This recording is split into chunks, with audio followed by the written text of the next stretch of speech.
So, we have been discussing Srimad Bhagavad Gita on Monday and Friday, and today we'll continue chapter number 2. And we have discussed about this second section of chapter number 2, and today we'll continue with the third section. So, in the very first section, we discussed about how Arjuna actually gave a fifth reason not to fight this battle, and he wanted to go away. And then he surrendered to Lord Sri Krishna. And then Krishna started giving instructions to Arjuna in the second part. And in the second part, Krishna elaborately described about this jnana, or the knowledge of Atma Jnana, or knowledge of the body and soul. And he elaborately explains about for what Arjuna is lamenting is actually not to be. And a learned person doesn't lament for that. And he explained in many different analogies as well, that the one who actually resides, that is the soul, it can never be killed.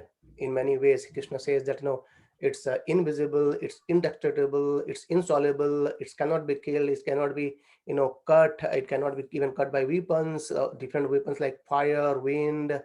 There's nothing, no, nothing can harm it, right?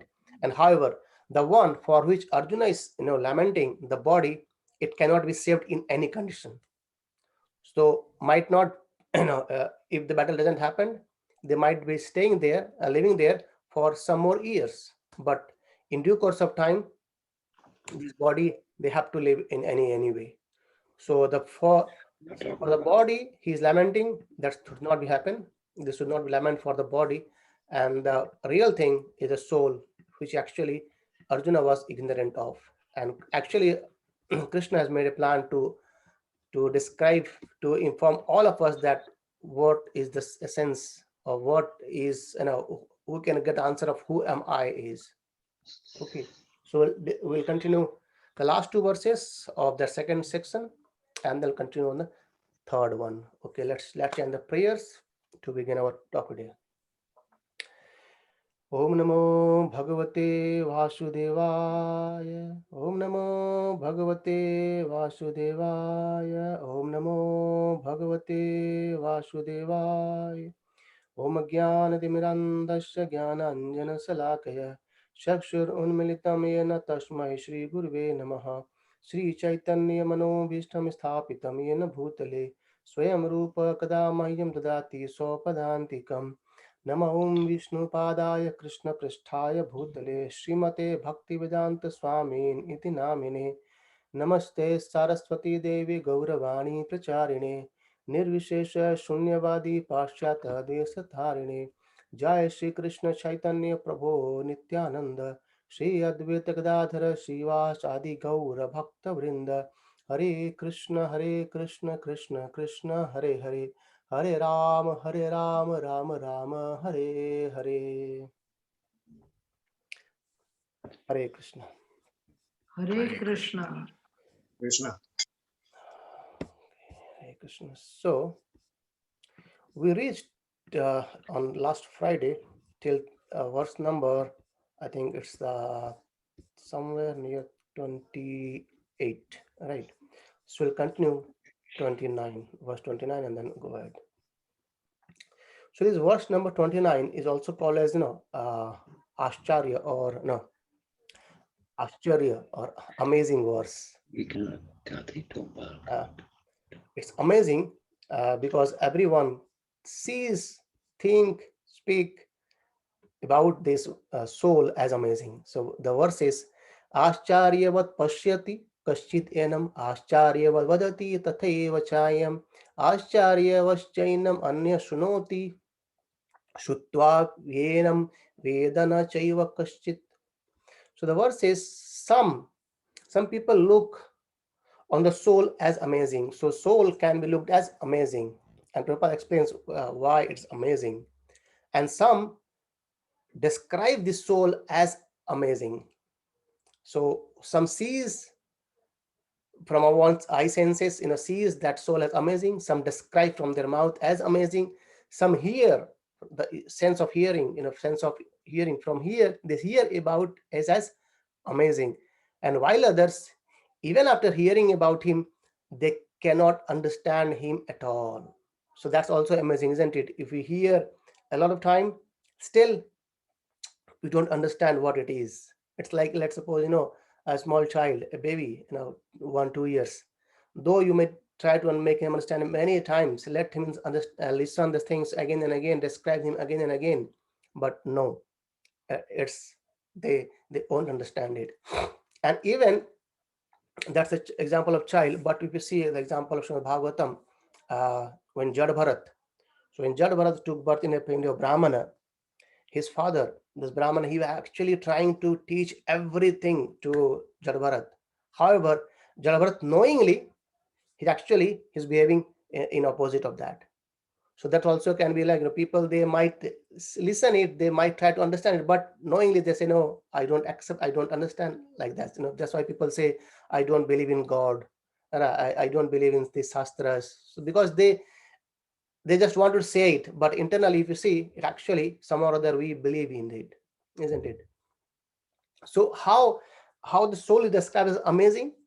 Because see, Ismail Prabhupada says that there is, again, same verse goes in Kathopanishad as well.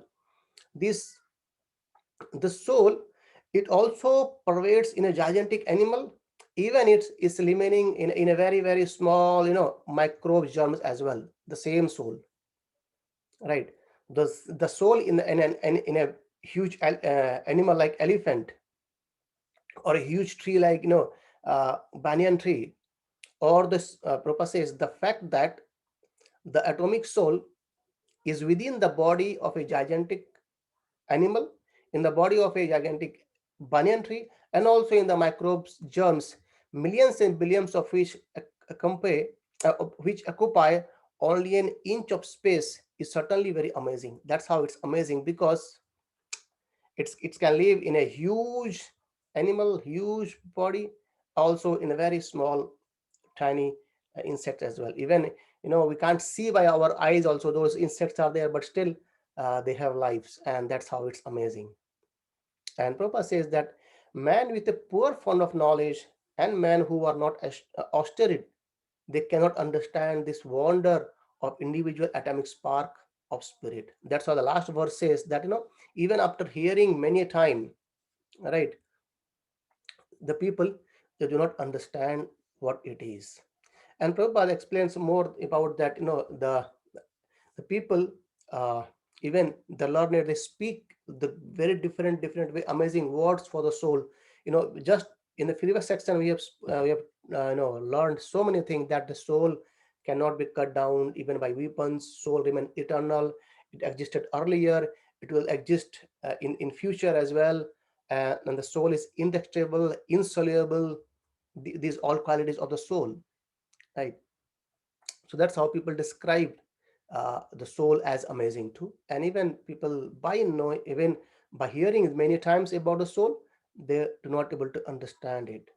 Prabhupada makes his point, why people do not able to understand this amazing soul, or the distinction between the soul and super soul.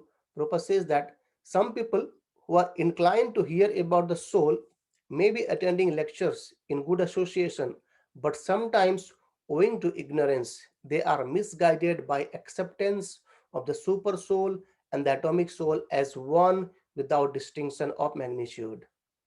So the distinction between the super soul and the atomic soul should be known very well. And people, due to ignorance, out of ignorance, they do not able to distinguish between these two. And we discussed earlier that the super soul, or Vibhu, it's huge. It's in though Vibhu Atma and Anu Atma, those are similar in quality, but in quantity, it's not. So Anu Atma, though Vibhu Atma has a potency to control, it control everything, but Anu Atma, or we living entity, we also wanted to control, but actually we cannot control anything.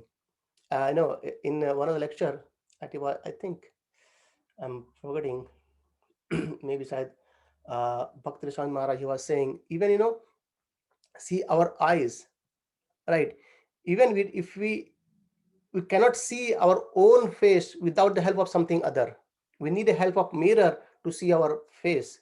Even the lecture was going like, we put tilak, right? We put tilak, but without the help of a mirror or without someone helps us, we do not know our tilak is still on or it's all faded away. So I don't. I think it's a Bhakti Ashram Maharaj. He was speaking the same. So though we have the senses of eyes, but still we can't see our own face, right? We can't see how when we decorate our face, even we can't see it without the help of someone else, right? So that's how we need something higher to make us understand, yes, how it is, how it looks like. Is your tilak is on right place or not? It's still there or it is being wiped off. So that's how we need to take shelter of a spiritual master who can guide us, who can make us understand about the distinction between the soul and the super soul.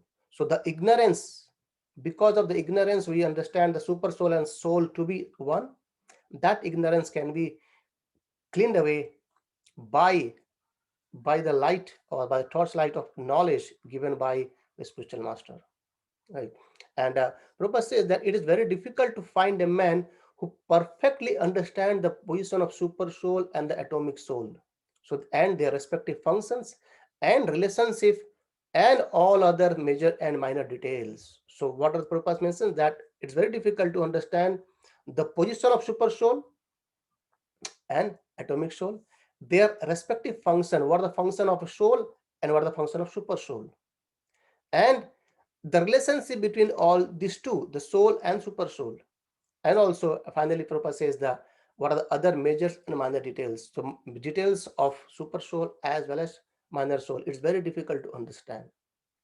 And Prabhupada continues saying that again, it is more difficult to find a man who has actually derived full benefit from the knowledge of the soul and who is able to describe the position of soul in different aspects. So that's how this knowledge of soul, because that's how Krishna has giving this knowledge very initially before stating in any another other knowledge of what to do, what not to do. So he is distincting clearly that what is soul and what is body, and also he will in next going forward he will claim he will give an understanding about what is super soul as well, that about he will describe about himself that who he is, right? And very nicely Prabhupada concluding this passage, this paragraph, he says that the easiest process of understanding the subject matter of the self, however, is to accept the statement of the Bhagavad Gita, which is spoken by the greatest authority, Lord Sri Krishna, and without being deviated by any other theories. So to accept, to understand this, we need an authority, isn't it? We need an authority, and the greatest authority is Lord Krishna, and Lord Krishna is speaking Bhagavad Gita. So there is no, just by accepting the statements of Bhagavad Gita, we can understand this subject matter very easily. But the problem is that now we try to you know rule over this the words of Bhagavad Gita. I said how it can be. I don't accept. So that's how when we say I don't accept, that the path deviates. Krishna is he's merciful, but again, if you want to go away, go against of him, he said, okay, there are so many paths. Go on, carry on, right? So this verse is, he says, amazing verse, amazing. The soul is amazing. People describe this as amazing. People even hearing many time, they don't understand about the nature, the real nature of soul. The real nature of soul, as Shastra says, that Jivara Swarupa hai Nitya Krishna Radhas. So that is the real understanding. That the soul is actually is a servant of Krishna and his devotees, right? Yeah, again, Prabhupada mentions this to understand this. Definitely, we need a great deal of penance and sacrifice. Uh, and so, when we try to understand it, or when we understand it, it means that we have done in the previous life our some austerities and try to understand, and that's how when we do some austerity and some sacrifices, we will be able to accept Krishna as Supreme Personality of Godhead. We will able to understand who Krishna is, what soul is, and importantly, what the relationship between the soul and super soul is. Right. And last line Prabhupada says, uh, Krishna can, however, be known as such by causeless mercy of the pure devotee and by no other way.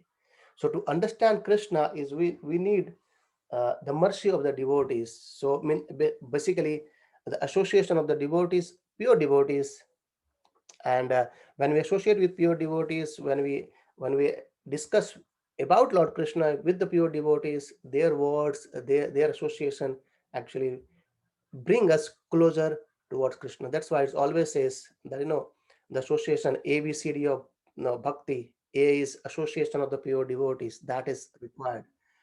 Whenever possible, try to associate with the devotees. And B is books. Prabhupada has given us good amount of books for us. We can spend our lifetime to read it again and again and again and again. Understand this. So A is association of devotees. B is books. C is very, very important, chanting the holy name. So because when we chant the holy name, we get closer towards Lord Sri Krishna. And D is diet or prasadam.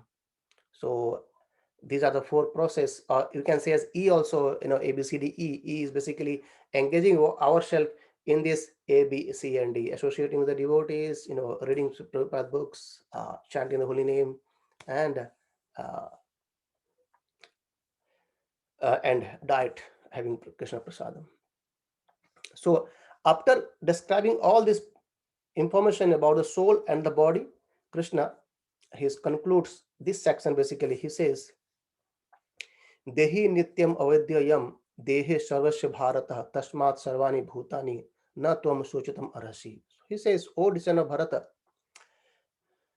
he who dwells in the body can never be slain. So Krishna basically, if you see from last 20 verse, from verse 11 to verse 30, he's making the same point again and again in different perspective, that the one who dwells within this body can never be slain. Therefore, you need not grieve for any living being. So there's no point of fear, or there is no point of grief for the one which you are crying, right? Because dehi nityam avidyayam dehe sarvasya bharata. So that soul we discussed elaborately, that soul, it pervades within this body, right? And thus Krishna concludes, Prabhupada says that Krishna concludes this chapter of instruction on an immutable spirit soul. So this spirit soul is actually, it's can never be slain. So there is no point of going ahead. And now from 31st verse to 37 verse, next 7 to 8 verses, Krishna, he's actually, so important is that you get the knowledge, so that knowledge should be implemented. And now Krishna is going to give him knowledge that how by doing a duty you can actually get higher thing. So that's called a sakam karma, sakam karma. So now Krishna will explain about that. With desire, do, and when you do with the desire, you get actually higher benefits, right? So this section till 30 verses, Krishna explains about this knowledge of soul and the body. And now he's continuing the third section, where he's going to talk about sakam karma, or application of the first application of atma gyan. So basically what it is, that perform your duty, and by performing a duty, you'll actually enjoy, you'll get enjoy, so Krishna actually given he spoke earlier in 2.2 verses, where he says that he explains, he elaborate this point again. Krishna says in 2.2 that kutastva kasmalam idam vishame samupastitam anarya justam asavargyam akriti karma arjuna. So anarya justam, so this is not befit for a civilized person. Arya is the one who actually he who follows the path of dharmas, and Krishna is saying you are doing working like an Arya. And Ashavargyam, it actually do not lead to higher planets, because you wanted to go away from your duties. And Akriti Karma Arjuna, and this will lead to infamy. So Krishna is saying that if you go away from the battle, you don't fight this war, these are the things going to happen. So this kind of mentality, from where do you get kasmalam idam, kutastva kasmalam idam? So from where do you get this uh, these kind of impurities in your heart that you don't want to fight the war? So now Krishna explains more that how by performing duty will actually you not acquire sin. Arjuna says that by killing my kinsmen I'll acquire sin. So Krishna will counteract this point a bit here, that by performing your duty, prescribed duty, because you are kshatriya, you had to fight, so you won't be acquiring sin, rather you will get enjoyment, right? So the first 31st verse, Krishna says that considering your specific duty as Kshatriya, you should know that there is no better engagement for you than fighting on religious principles, and so there is no need for hesitation. So now Krishna is saying that there is no need for any hesitation, right? You should fight it, and that's your duty, that's your nature. That because you are Kshatriya and you are supposed to fight the war. So there is even Baldevita Bhushan, he's in his commentary, he writes that the kings fighting each other in the battle with the utmost energy, with the intent to kill the opponent without turning away, reach Swarga. So, even Prabhupada mentions his purport that the Kshatriyas, they actually they wait for this kind of opportunity where they can fight in the battle, because again it's explained early next couple of verses as well, that by fighting in the battle, even they lose, even they get died, even they elevated to heavenly planet. So that's the one point. Again, Krishna will explain ahead as well, because if you, so there are 2 points. Fighting is basically either, because the Kshatriya, they fight like it's end to end, either do or die, right? So if you die, then also you are getting elevated to a heavenly planet, and if you win, you are actually getting whole kingdom. So there is no point of no point of going downwards, or no point of acquiring sin, because we are doing it for dharma.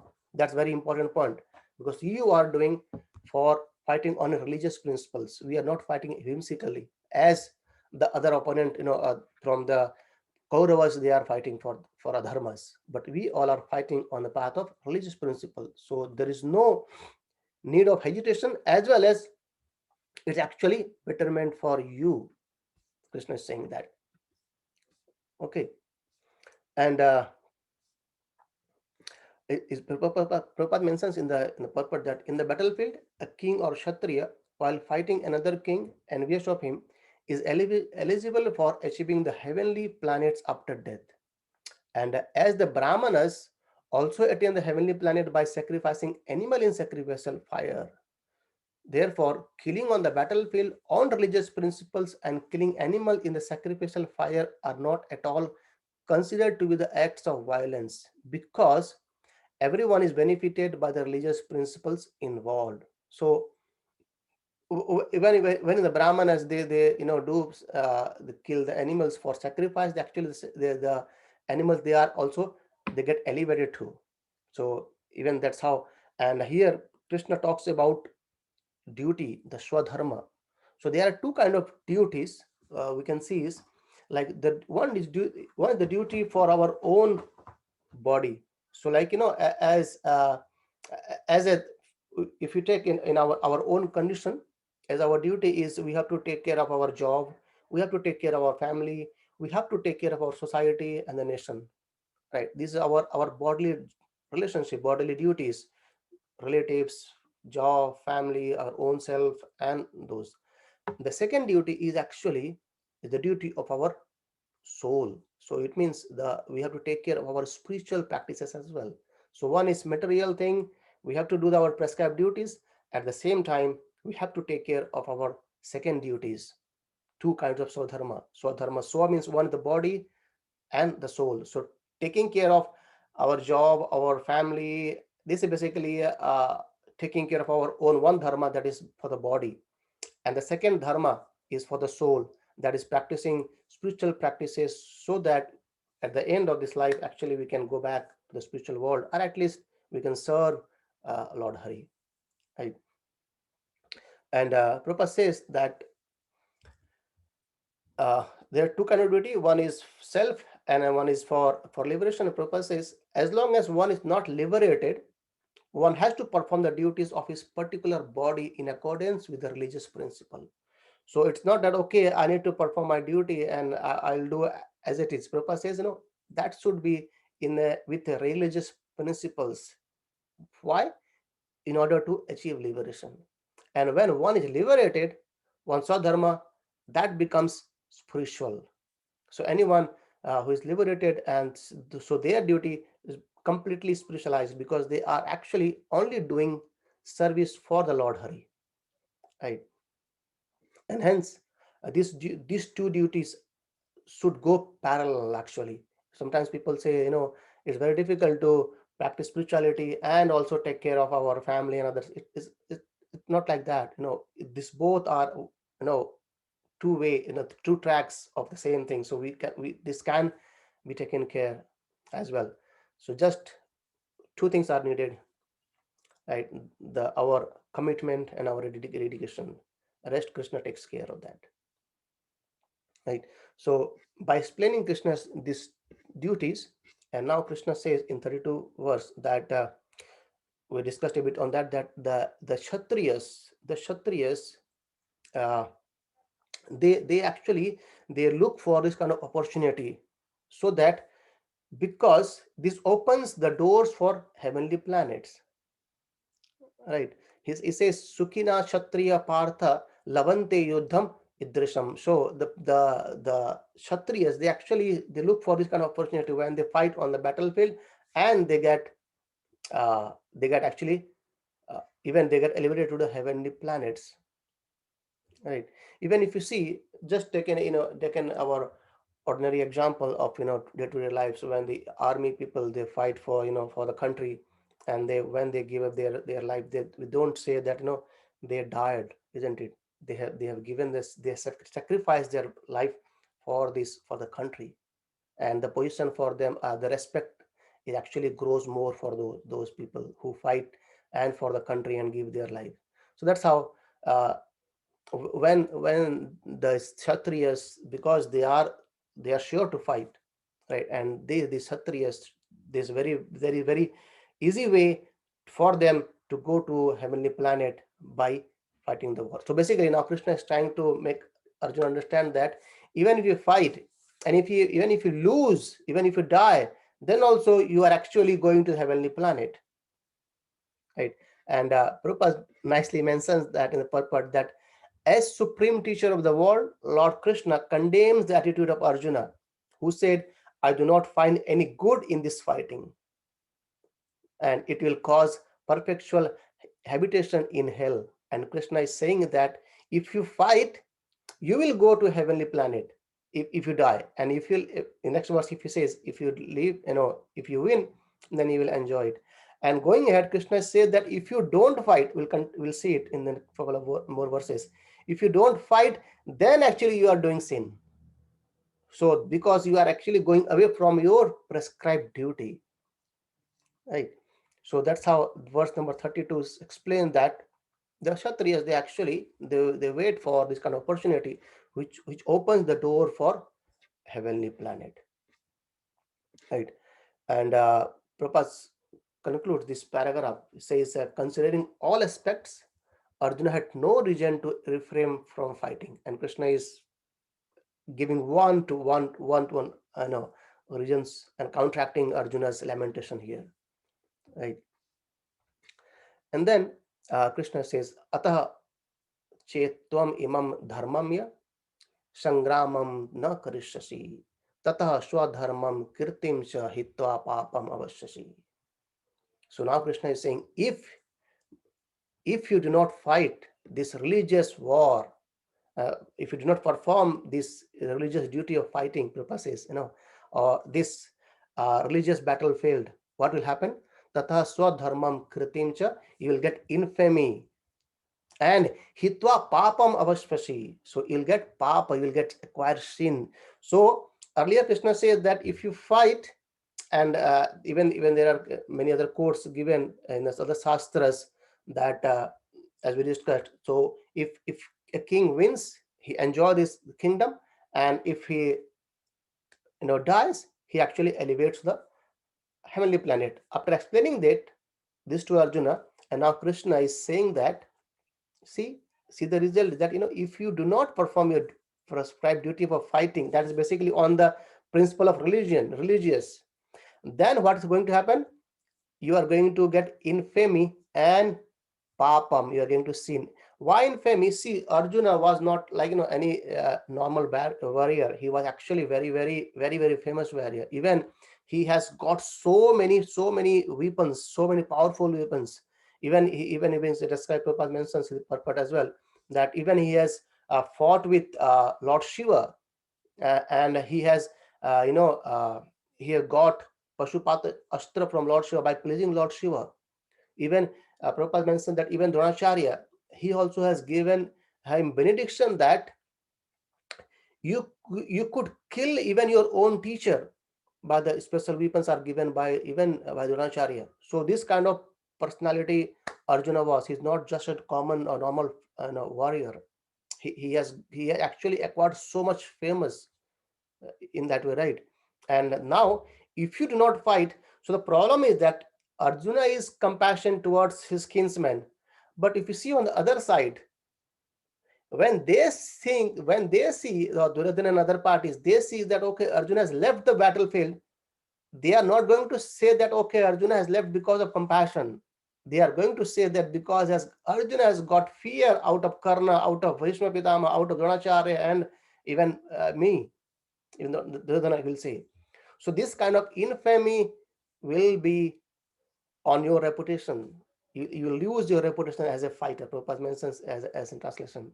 So that's how what's happening. If you do not fight, you are going to acquire sins. You'll get sin, as well at the same time for neglect. So sin will be for neglecting your duties, because your duties is to fight. That's your dharma. That's your kshatriya. You have to fight, and that's for not performing your prescribed duty, you will get sin, and on the other hand, you will also lose all the reputation which you have as a fighter. Because the point is, as I said, the point is Arjuna is going away because of another reason. He's not fearful of the other parties, but the problem is he's being thinking on a higher level, that actually there is no use of killing other people. Let them live, and I live on begging. But Krishna is saying, no, that's not your duty now. You are on the battlefield and you have to fight. And if you go away, people will talk infamy about you. So uh, Krishna said, again, continue the same thing on the next verse, that akritim chapi bhutani, people will always speak of your infamy. So, and for a respectable person, is very nicely Krishna said in this verse, that for a respectable person, dishonor is worse than death, right? And we have seen it in the previous discussion, that how once Arjuna has actually he has taken a vow for this, for Gandiva, his bow, that anyone can say anything, then I'll kill him. So once somehow or other, we discussed this story earlier, that Yudhishthira Maharaj said to, he actually says this some words to Gandiva, and that's how Arjuna became angry and he wanted to kill. But Krishna came and there says, okay, just insult Yudhishthira Maharaj, and it's actually insulting senior is as same as death. So after that, Arjuna lamented that what happened, kind of. Anyway, but the point is, the for a respectable person, the dishonor is actually more painful than death, and also it's worse than death. So Krishna is now actually putting full knowledge to Arjuna, that if you do not fight this war, initially Krishna has explained very well that you are fighting, you are mourning for something which is not to be, because the body and soul are completely different. And Krishna has explained again that for fighting, if anyone die, they are actually going towards heavenly planet. And for you, if you do not fight, then you are going to get dishonor, you are going to get infamy, you are going to get sin as well. So that's how Krishna says, uh, in going ahead that people will uh, consider you, you talk about you all around, because you are not any common person, you are actually very very great warrior, right? And hence there is no need of you to go to live this battlefield out of any fear. So you must fight this war. And the next in 36th verse, Krishna says that that one actually we discussed, that your enemies will describe you in many unkind words and they scorn your ability. So as I think we have discussed that even Duryodhana, this he's not going to talk about this, his way of compassion of Arjuna. He's going to say, okay, actually he has left this war because this and this reason. They are not saying that, okay, he has become compassionate towards us and like that. They will say, okay, he has no power to fight with our army. He has got he got feared by seeing our all Akshwani Sena, because it's being there are 18 Akshwani Sena and more are on the Kaurava side. So Arjuna had got fearful. He got fear by seeing Dronacharya. He fear by seeing Bhishma Pitama, and hence he has no ability to fight with us.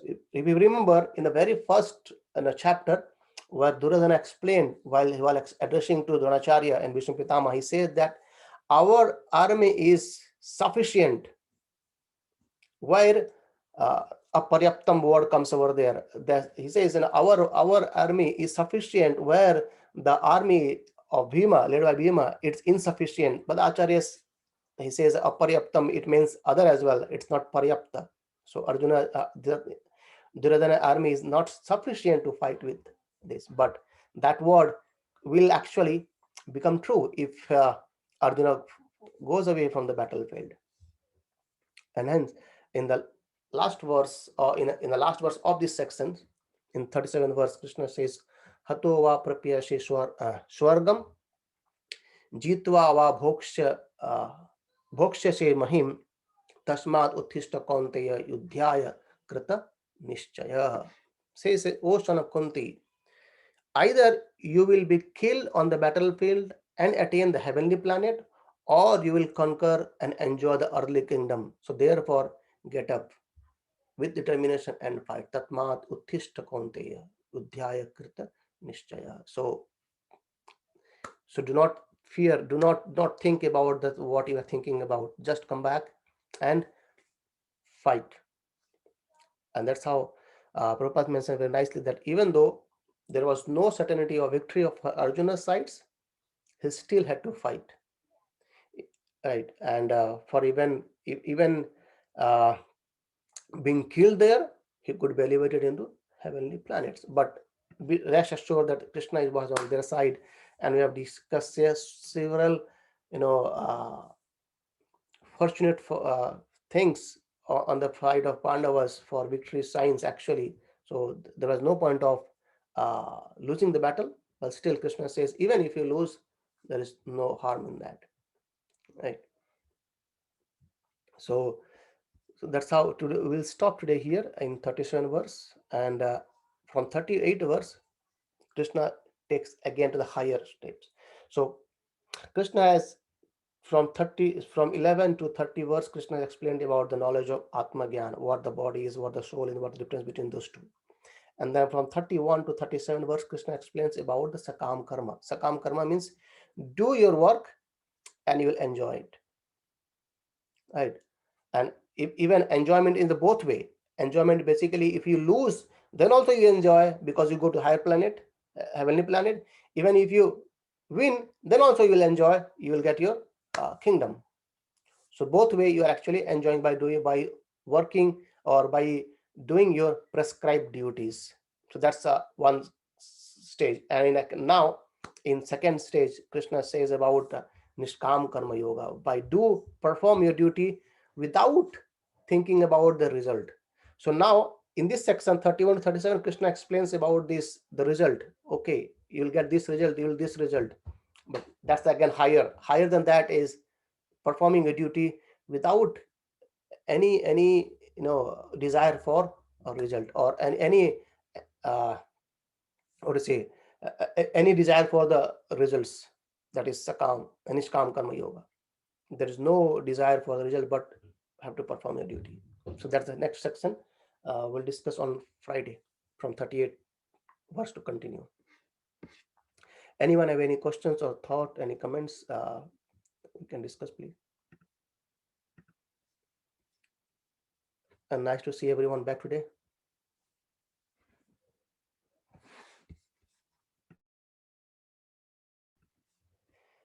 Okay, so if there is no question, then I would think everything is all okay. I would request, we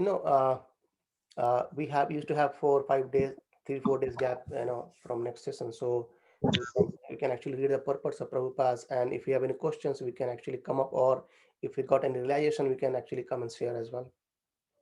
Is Prabhu, we want to say something, Rishabh Prabhu?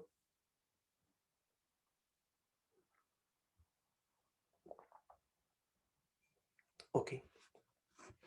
So, Grantaraj Srimad Bhagavad Gita ki jai.